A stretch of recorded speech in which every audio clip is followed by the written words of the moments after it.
Welcome back, ladies and gentlemen, to the Duke Football Coverage Podcast and a bonus episode to get us ready for the season. I know that I said I was going to be done with the Kobe Kwanzaa interview, which I think was great and a lot of fun for everybody, but you can't trust me. We're doing at least one bonus episode to get us through the season, and I've got a couple other bonus episodes that I'm working on that are probably not going to be interviews like this one, but will deal with Duke football in some respect. You know where to find us, bullcitycoordinators.com. You know how to email us, bullcitycoordinators@gmail.com. You know that you can hear us anywhere you listen to podcasts, Google, Anchor, Spotify, Apple. We are pretty much everywhere and anywhere people listen to their podcasts. So this episode is recorded on August 19 of 2021, and we have a Duke alum with us who has now entered into a very interesting business as a result of the changes in name, image, and likeness rules and laws across the country. And given that that is a very hot and significant issue right now, we thought it was a good time to bring this gentleman on to the podcast since he's also a former football player. We have with us Ryan Wolitzer. How are you doing, Ryan? I'm good, Ben. Thanks so much for having me. I'm excited to talk all things Duke football and NIL tonight. Well, we're looking forward to it as well. Why don't you just start by introducing yourself to the listeners and tell us a little bit about when you were at Duke? Yeah, so I'm, as you said, Ryan Wolitzer. I was at Duke from 2016 to 2020. Played on the football team. Was a walk-on down at Duke. Was fortunate enough to play in 2 bowl games. And, really be a part of something special down at Duke with Coach Cutcliffe and the rest of the Duke football team. I believe you wore number 47 and played running back. Is that right? Yeah. Was definitely number 47 and running back. But I made my way onto the field playing some special teams.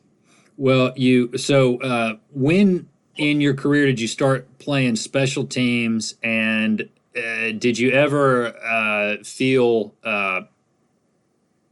well, I'm trying to think of a way to ask it. I mean, you were behind guys like Brenton Brown and Deion Jackson and Mateo Durant, so it's not like you were sitting behind some slouches.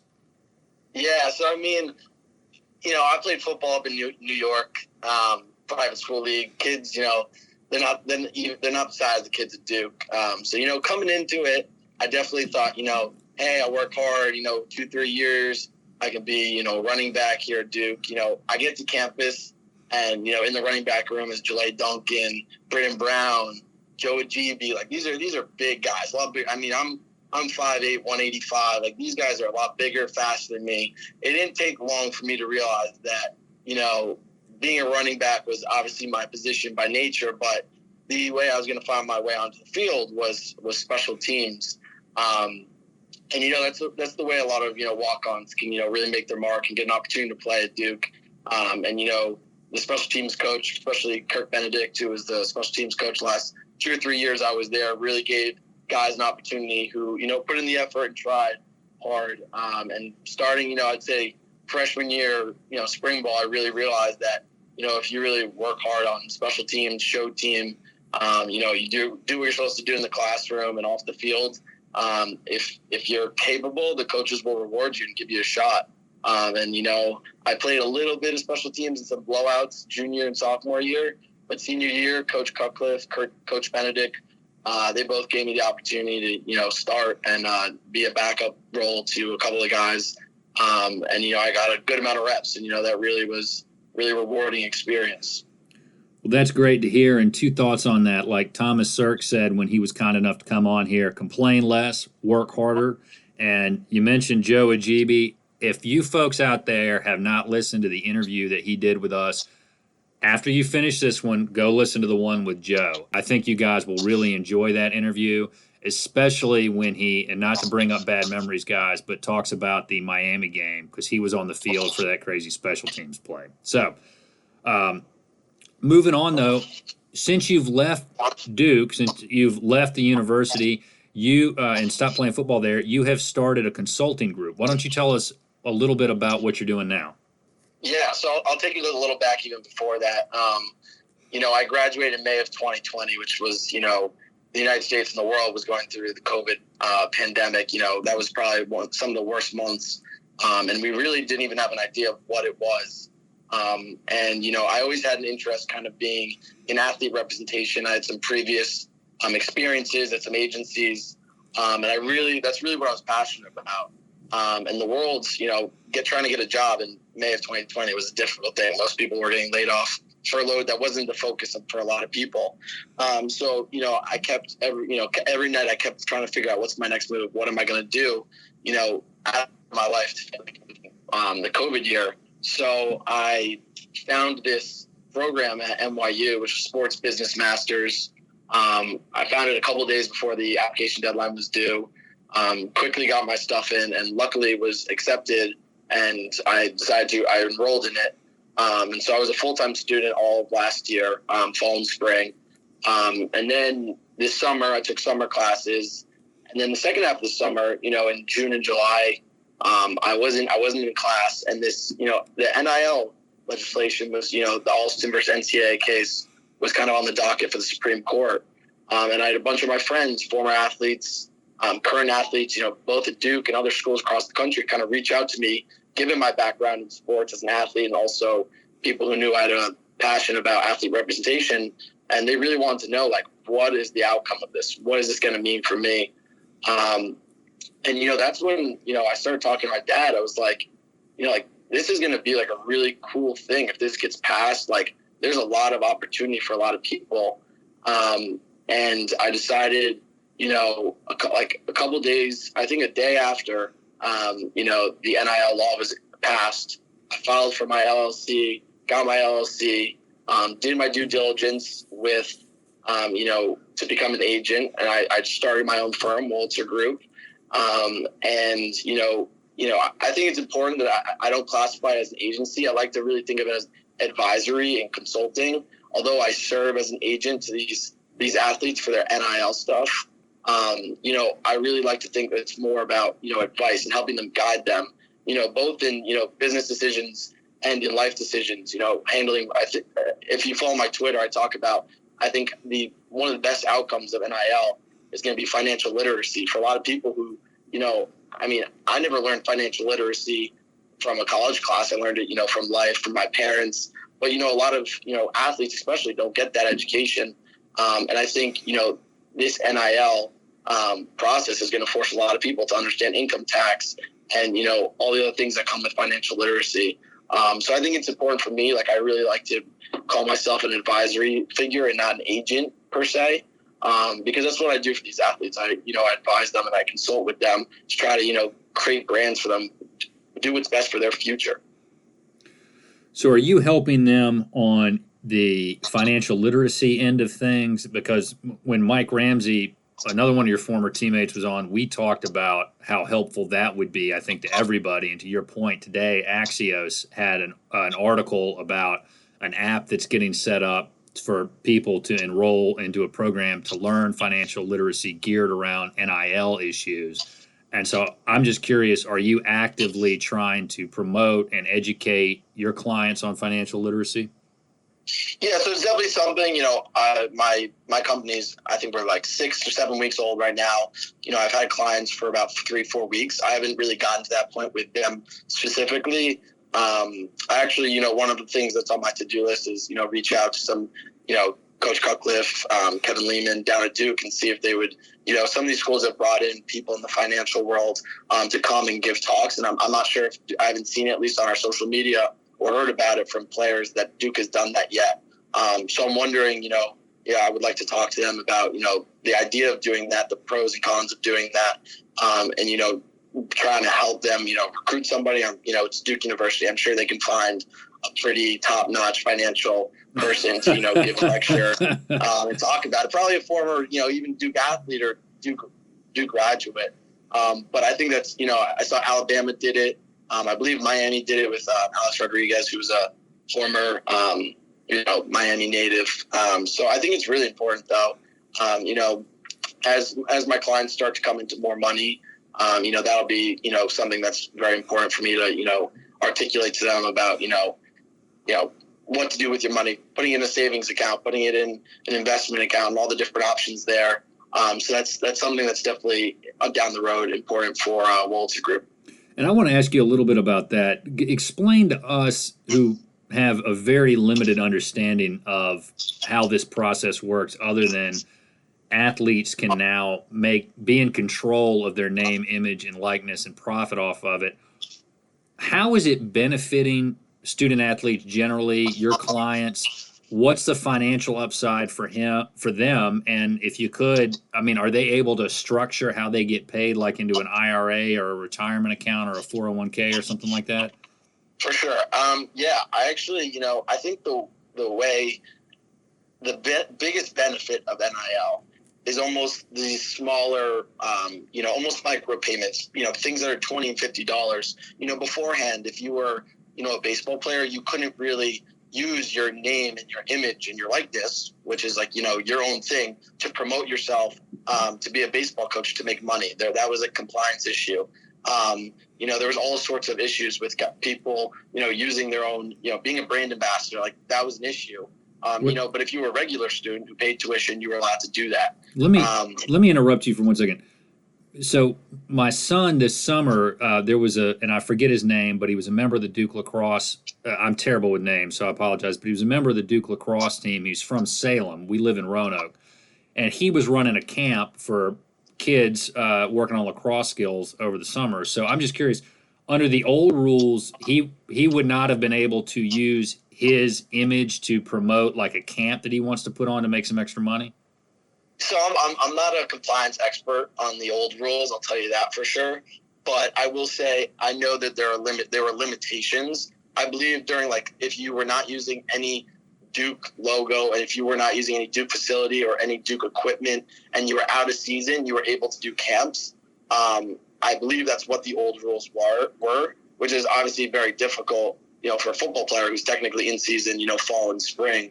But I'm not going to pretend to be an expert on the old rules of compliance. I'll leave that to the experts. All right, but they can do that now, though, right? Yes. Okay, yes. So and let me ask you, so a football player who's got a helmet on the whole time, that would kill their ability to do anything without the school on it, because that's how you associate them. Yeah, innately, it's the image of football. Even if you look professionally, football players get way less endorsement money than basketball players. Partially because, most people don't know what most football players look like because they're wearing helmets. Everybody knows what LeBron James looks like. I bet you most people couldn't tell me who Tyreek Hill looks like. You couldn't pick him out of a lineup if you were just an average NFL fan. That's because he's running too fast. You can't see him. Yeah, exactly. Yeah. Okay, well, so let's talk a little bit about. You said the micro payments are very beneficial for your clients, for the student athletes who are doing this. Explain that to us. Why is it so helpful? Yeah, for sure. At the end of the day, you look at the landscape of college athletics. In a given year, there's maybe 3 or 4 guys that are really nationally marketable, right? If you look back, Trevor Lawrence, nationally marketable. Johnny Manziel, Cam Newton, obviously Zion. But, even like the stars in their own sports, are regionally marketable. But, not that many people care about, like what the star of a sports team in South Carolina is doing in California. And that limits, a company's, ability to market them nationally. Tom Brady, that's a nationally marketable player. Obviously gets a lot of money in endorsements, right? But, a star athlete, even at Texas A&M, is not going to have that notoriety across the country. So, bigger brands, I think you'll see more small to mid-sized brands paying athletes small to mid-sized amount of money. But that adds up, even if you're, third or fourth string on the depth chart, but you're known really well in your town and you can sponsor, your local barbecue place, let's say they give you $100 a post for 5 or 6 posts over, the season. That's $500-600 in your wallet. That's a significant amount of money to, anybody, but especially a college student. That's meals for months. That's, help towards rent. That's a significant amount of money. And I think it'll be outside of, maybe 20 to 30 athletes across all the sports. most players will make significant amount of money by having multiple deals that are, small to mid-size that add up to a significant amount of money. Right. And a couple of points on that. It's been a while since I've been in college, but the one thing I do remember not having a lot of then was money. So I can see how that would make a big difference. But also to your point about barbecue, for example, I think you've just hit on a gold mine. All the offensive linemen at Duke should now be getting in touch with all the great barbecue places in and around the Raleigh-Durham area, and they could just be bringing in money or barbecue hand over fist as a way to make some money. And I want to ask you about this. When you said 5 to 6 posts, in what way or ways are your clients and student athletes able to now market themselves and enter into agreements with companies for NIL related issues? Yeah, so contracts can look, all sorts of ways. It can be, you can agree, like, we'll send you some, company swag. You'll eat at the place every time you go, or, a certain amount of times you go, you'll take photos and you'll post it to your Instagram, your TikTok, your Twitter, Patreon, whatever you have. It's a lot of everything. Most of the stuff is social media based. That's the best way to, get exposure. These athletes have, thousands of followers, and they're significant followers. If you follow an athlete, you follow them because you like to watch them play, or, you want to emulate them. That's why, we get so infatuated by athletes, because we're so impressed by what they do. If an athlete says they're going to go eat at Bojangles, maybe next time you are deciding between Bojangles and KFC, you choose Bojangles. And that's the value for these companies, that they're getting out in front of a whole new audience that they may not, get out in front of regularly. And not to dog the good people at KFC, but if you're choosing between Bojangles and KFC, it's not a decision. You're going to Bojangles. So anyway, moving on though, tell us a little bit specifically about what it is that your company is doing to help your clients through this process. Give us an idea of what it is that you're set up to do. Yeah, of course. So, my biggest thing is, at the end of the day, these guys are busy. They're college athletes. It's a full-time job. Throw on, being a student athlete. Now you got school as well. That's a huge commitment. Outside, between practice, treatment, rehab, eating, sleeping, and school. There's only so much time in the day to, really be pursuing these things. And unless you are an athlete that has deals flying in, you do need to do some searching on your own. And that's why, I think it's important to have someone who's kind of looking out for you, both actively looking to, you get brands interested in you, raise awareness about the athlete, but also, understanding, the different natures of these deals. I'm not a lawyer. I'm not an expert reading contracts, but, in my master's program, I took 3 legal classes. In my experiences at agencies, like, I have a general understanding of what a contract should look like and language to look out for. And, some of these kids may not necessarily have that. And, it's good to be able to look out for them. I'm also, actively on Twitter, following the right people and seeing, what have been the pitfalls in NIL and in these contracts, and what has gotten players in trouble already, and what is kind of acceptable. One of the first things I did was, you go to North Carolina's website, go to the athlete agent tab, and I read every single piece of literature they had on NIL at the time. Did the same thing as Duke, just to make sure, I'm doing everything by the book. And, as I said, these guys are busy. They don't have the time to make sure that, they're completely within compliance. And I think it's important to make sure you have someone looking out for you in like a fiduciary role. So you're helping them. Are you helping them get paired with companies and businesses too? Yes. So my day-to-day is mostly contacting companies, trying to get them, deals, also looking to help them grow their social media following in other ways. Hopefully I was in talk with a social media company about, helping some of my athletes, grow their following naturally. I'm not going to say any names yet because it's just preliminary talks, but, hopefully I will be partnering up with them at some point, and to, help some of these athletes, grow their following more so than just their natural social media posts. So it sounds like what you're doing is you're trying to be a full service agency, business, consulting group, firm, whatever term you want to use. You're helping them on the compliance end of things with the school that they're at. You're also helping them identify business partners, and you are also trying to make sure that there's no red flags that they're going to run into. That's correct. Tell us a little bit about what the student athletes need to be on the lookout for as they make NIL decisions. I mean, what are some red flags or things that they should be concerned about?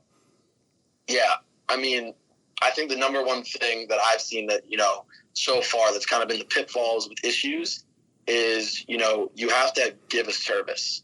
If some guy, approaches you and is like, here's, a couple $1,000s, like, and that's it, like stay at our school or come to our school, from a company, that might seem like it's okay because, now that we have this new mindset, let's say, some local restaurant, comes up to you and says, here's a couple $1,000s, whatever, and there's no exchange of service, that's completely illegal. And, now in some states, high school kids can get money off their name, image, and likeness, as we've seen. I believe it was Mikey Williams already signed. It was a high school basketball player who's already signed, I think close to $1 million in deals. There's an issue with, a booster, let's say, who works at a company saying, here's $1 million, come to our school. That can't be it. And also there can't be performance-based bonuses in deals. That's not acceptable. For example, the quarterback at LSU, I forget his first name, but I think his last name is Brennan. He signed a deal with a car dealership, and he, hurt himself in training camp and is out for the season. But that deal still stays because, again, it's not contingent on performance or the ability to play. So I think those things are important. Understanding what you're doing in return for the money is important. I think that's, the number one area where guys can really get in trouble. So they still need to look out for anything that could be considered potentially a bribe or an improper steering of money to receive a benefit to keep a kid at a school as opposed to a kid actually earning money off of his name, his brand. Yeah, that's correct. And also, for any college athletes that are listening, if there's ever, a question, talk to your compliance officers. That's what they're there for. And they'll guide you straight. And honestly, their job is to make sure you're eligible. And at the end of the day, all this money is great, but it means nothing if you can't play, your sport. So I think that's the most important thing is making sure, especially if you don't have, somebody who's looking out for you, whether it's a real agent or, your dad or somebody who's looking out for you. I think it's important just to make sure you're running everything by compliance and making sure you're doing everything exactly by the book and nothing's illegal. Right. And I said his, but of course you have clients on the women's basketball team, and it's not just the male athletes who are making money off of this too. It's all athletes and all sports are getting a chance to make money and be in control of their name, image, and likeness. Is that correct? Yes, of course. And honestly, one of the biggest benefits of name, image, likeness has been for women's sports. And it's been a culmination of, there's definitely been an emphasis in the last 3-4 years on, how the NCAA has kind of, in one way or another neglected women's sports. They just, I think this week said that they are going to start using the term March Madness for the women's tournament as well. And, we had that whole fiasco with the different weight room situations down at the NCAA bubble. So I think this whole thing is culminating at a great time to really promote equality and promote women's sports, which is, something that, is long overdue. I think I just saw a report from the Olympics Committee that I think over 50% of viewership was for female sports. And I think that's a testament to how great women's sports is and the growth there that we're seeing. Well, let me ask you, you mentioned some ways in which student athletes can maximize their NIL potential. Just tell us a little bit about what kind of markets are there and are available for an athlete in any sport. Yeah, I mean, I think the biggest thing there is, obviously there are guys who have, 30 or 40, 50,000 followers already because, they're the starting quarterback at Clemson or another big time program. But there are also, a lot of people who, are creators and they're authentic. I just signed today Eli Pankel, who's a wide receiver. And he's got almost 40,000 followers on TikTok not because he's a fantastic football player, which he is, but he's an incredible dancer and he creates authentic and, one of a kind videos on TikTok, and people really like that and people are engaged by that. I think that's the best way to really market yourself and create, an atmosphere where brands want to work with you is by creating authentic, work and, creating a story about yourself so people really understand who you are. All right. Well, so tell us a little bit about the clients that you currently have. I follow your Twitter account, so I keep tabs on that. But tell us who currently you're representing and if there's anything big on the horizon beyond. I mean, Eli is a big get, obviously, but if there's anything you've got in the works beyond that. Yeah. So currently right now I've got 4 clients, all Duke guys. Gunnar Holmberg, quarterback, Patrick Leiden, tight end, Jade Williams, she's a forward center for the women's basketball team. And as I said, Eli Pankel. I can't get into anything right now about what's going on with them and their own NIL deals until things are, completely official. But I can tell you firsthand that there's a lot of really exciting stuff coming down the pipeline for all 4 of them. All right, that's a good teaser. I like that. People are going to have to pay attention then. Follow you. Give us your Twitter accounts to follow you. It's at Wolitzer Group, both at Instagram and Twitter. You can follow us to keep up with the latest with the athletes. All right, tell us a little bit about the Wolitzer Group. What are your long-term plans, if you have any, or what are you looking to do with your business? Yeah, of course. I mean, this is a brand new thing.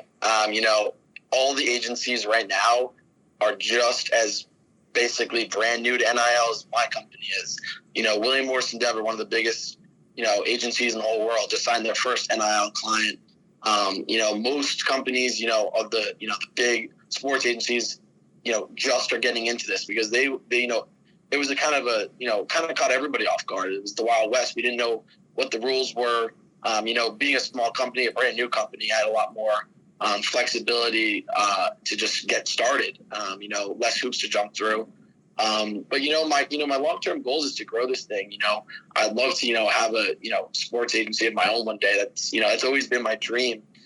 You see that, there's a lot of instances where guys have, had a background in sports and decided to create their own sports agency. I think like for me, the most inspirational is definitely Scott Boras, who's a big baseball agent out on the West Coast. He's now into football as well. He's signed just about every big baseball deal that you would know of. And like me, he was a walk-on at Pacific and played baseball there.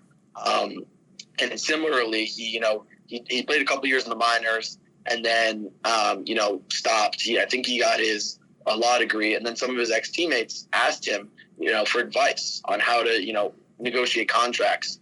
And this was before, contracts were mega deals like we see now today. But, he kind of, grew his own company, just, he had some partners, but, eventually now he's got I think the biggest baseball agency. And he's a powerhouse within himself. Drew Rosenhaus is another individual who, has his, that's him. Like it's Rosenhaus, sports representation. That is his company. And like, he's one of like 3 or 4 agents there. And I'm pretty sure half the agents there have last name Rosenhaus. So, that's kind of been my goal is to, grow this thing into something that's going to be really big one day. But you got to start somewhere. And I'm excited where we are at right now, being 6-7 weeks in. And, one of the biggest things right now is I love working with my clients, Gunnar, Eli, and Pat. I was on the team with. These are my friends. As an alumni last year, I took an extra joy of watching my friends play and perform. even if the season was a little disappointing, it's just great to see guys that out there. And now, not only am I going to get to see them out there, but, I'm fighting every day for them to, get them deals and help them out. And it's honestly been an incredibly great experience, to be a part of that. What's the biggest challenge you're facing right now as this stuff gets started and everybody's getting used to how this whole process is going to work? Yeah, I mean, the biggest challenge is right now, I would say, is that, being who I am, I'm 23 years old. I don't have like a ton of experience in this field, so I don't have, connections to these big companies, to these, if you're at Vayner Sports, you're at Excel, you can tap into your contact, right, at, one of these mega firms, and you can, get connected to people, and you can talk to the vice president. For me, it's a lot of ground root stuff, some cold calls, some cold emails, trying to leverage my contacts that I have, trying to get in touch with brands, which I've done, with some success. But, being a small company, if you get if a company gets contacted by a big agency, that raises, that's going to get immediate attention. They see Wolitzer Group. They've never heard of Ryan Wolitzer. They've never heard of Wolitzer Group.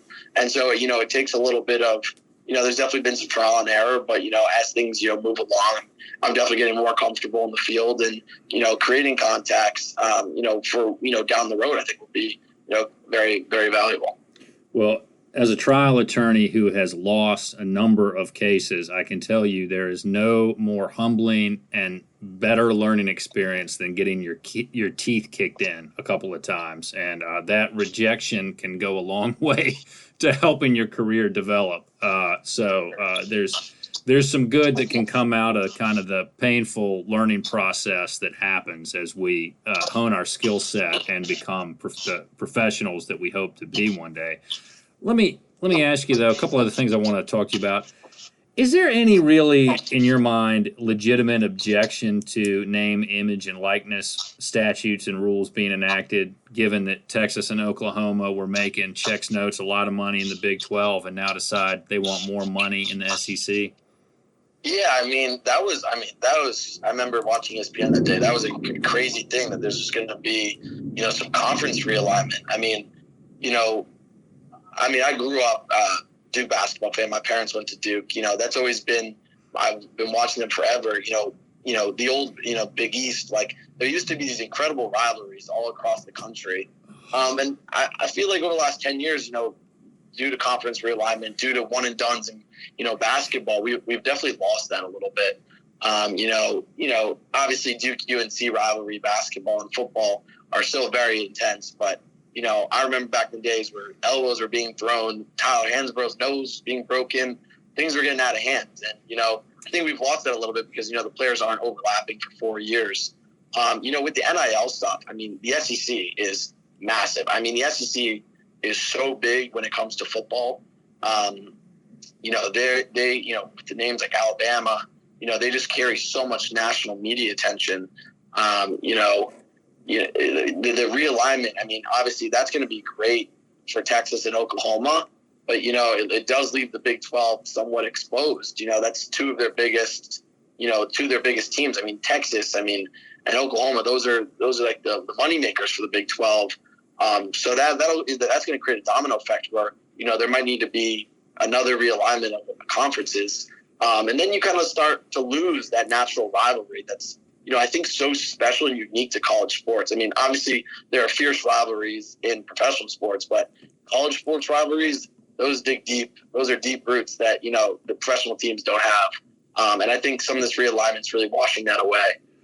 And to your point, I was born in the 80s, and I grew up watching the ACC, and it was a round robin, and it was a basketball conference, and it was great.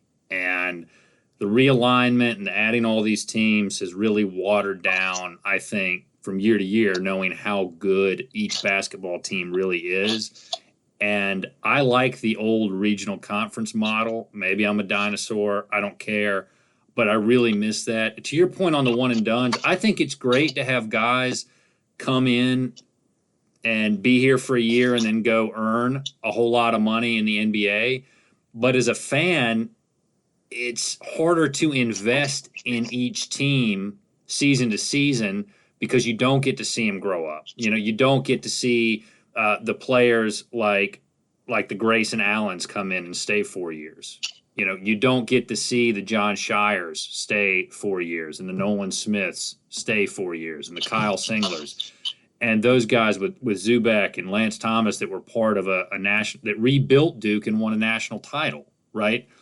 And on my end of things, it's why I'm doing the blog that I'm doing now and why I'm doing the podcast that I'm doing now about Duke football, because I get to watch you guys grow and develop. So I actually miss the strength of the basketball conference. I wish it would come back in some fashion, but I know it's not going to happen. It's long gone. So enough of me doing my old man rant. Let me just ask you, what would you like to see develop or change in regard to the NIL rules? What do you think would be helpful going forward? Yeah, for sure. I mean, when it kind of happened, it was more the Supreme Court basically telling me, like, setting those rules. The NCAA really hasn't had, this is 6 or 7 weeks old. The NCAA really hasn't had an opportunity to, like, sit down and create legislation. Right now, everything is state to state and school to school, which, for me, definitely, as an agent side, that makes things a little difficult. You have to understand the rules. Part of the reason why, right now I've just stayed to North Carolina and Duke is because, the rules are different in every, conferences have rules, schools have rules, and states have rules. And you have to know the legislation in that state. I think once this kind of gets rolling, maybe hopefully by, the start of next football season, the NCAA will have a uniform kind of ruling government over NIL. And it won't just be, right now it's, up to the states. Some states are allowing their athletes to, and some schools are allowing their athletes to partner with alcohol companies, and some states are not, and some schools are not. And you have to know there's so many nuances to each state and each school that you have to be aware of as both a player and, as an agent. So, I mean, for me personally, I think, this kind of all happened. The NIL was, the Supreme Court passed it. And now it's kind of like, I mean, people keep referring to it as the Wild West. It really is. Like, there are obviously rules that, that keep us within certain limits, but within those limits, there's not much, that's limiting people to, get deals. I mean, Bryce Young is about Nick Saban said $1 million. I mean, like, those are numbers that, I didn't think were, that likely for a college athlete, so it's, we'll see how this progresses, but I think the NCAA needs to come in at some point without, putting any limitations on NIL, but, have a uniform group of rules. And I know that it's a difficult topic given that, the Supreme Court came in. So now we're dealing with more like laws and legislation and not just, the NCAA, which is, I believe a private institution, so they can have their own rules. So there's a lot of issues and, things that are kind of above my head in terms of legal precedent there. But I think there needs to be some uniform laws and legislation there. Well, so I know two of your former teammates who are on here who are in law school, Lee Rodeo, Joe Ajibi. If you're listening, your homework assignment is, once you become practicing lawyers, to create, much like there's a uniform commercial code, a uniform name, image, and likeness statute. I am tasking you two with this responsibility. Please handle this to conclusion without error. So, second point, if you're reaching out to companies, by the way, if there's any way you could somehow get the shoe company Karhu, which is a Finnish shoe company, they make the absolute best running shoes you will ever find. If you could somehow convince them to do a sponsorship with me, I'm telling you, I would love that. That they are the best shoes out there. Go find them. Go buy them. They're fantastic. All right. So Ben, you can be my fifth client. Oh, man, if you make that happen, buddy, we will definitely work something out. We will be doing some pro bono legal services for you and your clients. Don't worry about that. I don't know how appealing, by the time this drops, I'll be 40. I don't know how appealing a 40-year-old attorney who runs recreationally through his neighborhood would be to Carhu, but hey, stranger things have happened, right? I love it. Well, what else would you like to tell us about what you're doing or about this process here? I want to give you one chance to just kind of tell us say anything that you'd like to talk about. Yeah, I mean, of course. I mean, if you're a local business, especially in Durham, or a national business, and you're listening to this, I've got four incredible student athletes. And, through exposure from, whether it's Duke football player or Duke basketball player, reach out to me. As I dropped my Twitter and Instagram already at Wolitzer Group, but, reach out to me. I would love to get on the phone or email anybody that's any interest in working with any of these incredible athletes. We lost you there, Ryan. You there? Yeah, I'm still here. All right. So you had said you want to give anybody a chance to work with these incredible athletes. Was there anything else you wanted to say? No, that was it. Okay, there's a thunderstorm that's rolling in. I think there's been a couple of lightning strikes. When I said something that could be construed as negative about Texas or Oklahoma, I think that might have been the football gods warning me off that topic. But then on cue, there goes the thunder. Okay. So anyway, Ryan, I just want to say thank you so much for coming on. I appreciate your time this evening. I hope that your business goes well. I hope you have a great liftoff and you continue on to many successful things in the future. And ladies and gentlemen, thank you so much for listening to us. Thank you for your continued patronage of the site. BullCityCoordinators.com, BullCityCoordinators@gmail.com. Our DMs are open. We are on Twitter at DukeFB Coverage. You know where to find us. You know where to listen to us. And Carhu, if you are out there, I love your shoes. Let's talk. Let's make this happen. Anyway, let's have a great football season. Let's beat Charlotte. Let's run the table. Let's bring that damn victory bell back home to Durham. Go Duke. Let's have a great season.